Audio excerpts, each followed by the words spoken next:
Now, there are many angles to this war outside of the actual fighting. One of them is psychological warfare. Another is cyber warfare. In fact, the Israel National Cyber Directorate recently published a report outlining the cyber attacks conducted against Israel since the start of the war with Hamas. They concluded that such attacks have only grown in number and intensity throughout the hostilities. And joining me now from Tel Aviv to break this down further is Oren Elimelech, the founder and CEO of Cyber Team 360 and a cybersecurity expert. Good morning to you. Good morning. I'd like to start by asking you to explain to our viewers, perhaps those who don't know what is meant by cyber attacks and how they are specifically used here during the war. So, great question.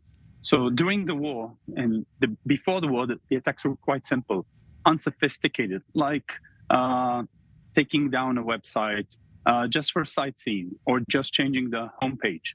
But during the war, we've seen a huge increase.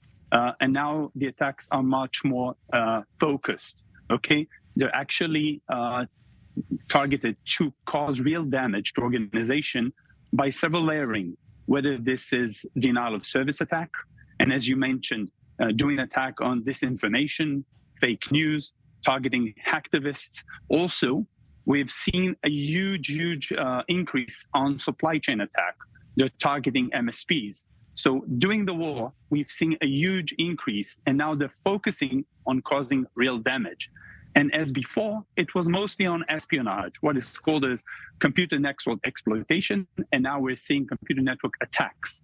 So yes, you've mentioned that the Israeli National Cyber Directorate has released a report just recently yesterday, and we can see that these attacks are quite similar to other events. If we're looking to the Russia-Ukraine war, and we've seen that cyber war, or a cyber attack is actually now integrated with a physical war, and they're working together.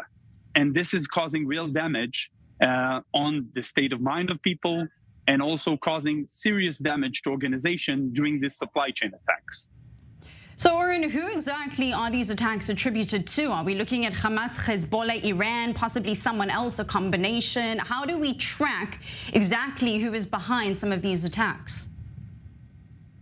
So yes, during this, since 7th of October, we've seen numerous groups, attack group threat actors, around 15 in the number, working in the cyberspace. Most of them are sharing information one with another and also tools. And yes, they're affiliated to Iran, Hamas, and Hezbollah.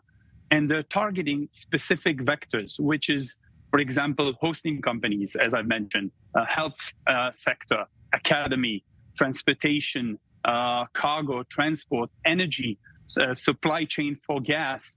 And we've seen that the main attribution here is targeting these organizations is to have as much as a wide cast on various organizations, causing them serious damage that is a cascading effect. So if you're using a hosting company, transport, academy, where they're causing much more damage by targeting one specific company that is supporting dozens, if not hundreds, of other companies throughout Israel. Israel is the high-tech nation. We know that we have a specialty and almost a very good specialty on a lot of cybersecurity and technology. With that being said, just how much can Israel fight this in the sense of trying to be tongue-in-cheek? If I remember correctly, at the beginning of the war, maybe about 3 weeks into it, it almost seemed like Israel turned what was the Hamas website in Belgium, if I'm not mistaken, to redirect the page to the IDF home site. So is this something that Israel can be doing? Obviously, this is no light matter, but is it something that Israel can be using in order to fight this? And just do they actually have the resources right now amid the war to be able to dedicate them to dealing with the cyber attacks? Amazing question. Thank you. And yes, your memory is correct. So there is more than one front here, more than one domain here. One is what is Israel doing on the public facing. And in this regard, Israel, the Israeli National Cyber Directorate, is actually issuing security advisory for organization how to protect themselves. And this is just on the blue side of protecting organization and supporting this. And on the other side, there is what is publicly known that Israel is doing to attack cyber warfare on Iran, Hezbollah, and Hamas, and also behind the scene, what our intelligence sources are doing on these areas. So the mixture of everything is, yes, we're doing a lot of things. Some of them are attributed to Israel, some are not. Some of them are behind the scenes, some is public, but definitely we're in the game and we're fighting them very, very well. Oren Elimelech, the founder and CEO of Cyber Team 360 and a cybersecurity expert, thank you so much for taking the time and brilliantly breaking that down for so many of us that are not so clued up on cybersecurity. Thank you.